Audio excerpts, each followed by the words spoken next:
പതിനാപുരം ഗ്രാമപഞ്ചായത്തിലെ സഹോദരി സഹോദരന്മാർ, ബഹുമാനപ്പെട്ട കേരള സർക്കാരിൻ്റെ മാലിന്യമുക്തം നവകേരളം ജനകീയ ക്യാമ്പയിൻ പതിനാപുരം ഗ്രാമപഞ്ചായത്ത് 2024 സെപ്റ്റംബർ 30 മുതൽ ആരംഭിക്കുകയാണ്.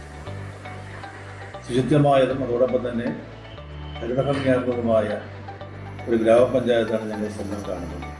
ഈ ഉദ്യമം വിജയിപ്പിക്കുന്നതിന് വേണ്ടി ബഹുമാനപ്പെട്ട എല്ലാ നാട്ടുകാരുടെയും സഹായ സഹകരണങ്ങൾ ഞങ്ങൾ തുടക്കത്തിലെ അഭ്യർത്ഥിക്കുകയാണ്. ഈ ഉദ്യമം വിജയിപ്പിക്കുന്നതിന് വേണ്ടി നല്ലവരായ നാട്ടുകാർ, വ്യാപാരി വ്യവസായികൾ, ഓട്ടോറിക്ഷ തൊഴിലാളികൾ, ചുമട്ടുതൊഴിലാളികൾ, സർക്കാർ അർദ്ധ സർക്കാർ ജീവനക്കാർ, പൊതുമേഖലാ സ്ഥാപനങ്ങളിലെ ജീവനക്കാർ, ഹരിതകർമ്മ സേനാംഗങ്ങൾ, കുടുംബശ്രീ അംഗങ്ങൾ, പ്രിയപ്പെട്ട വിദ്യാർത്ഥിനികൾ, അതോടൊപ്പം തന്നെ റെസിഡൻസിൻ്റെയും ക്ലബ്ബുകളുടെയും പ്രധാനപ്പെട്ട പ്രവർത്തകർ എന്നിവരടക്കം ഈ നാട്ടിലെ മുഴുവൻ നല്ലവരായ നാട്ടുകാരും ഈ ഉദ്യമത്തോടൊപ്പം സഹകരിക്കണമെന്ന് ഞങ്ങൾ വിനീതമായി ഗ്രാമപഞ്ചായത്തിന് വേണ്ടി അഭ്യർത്ഥിക്കുകയാണ്.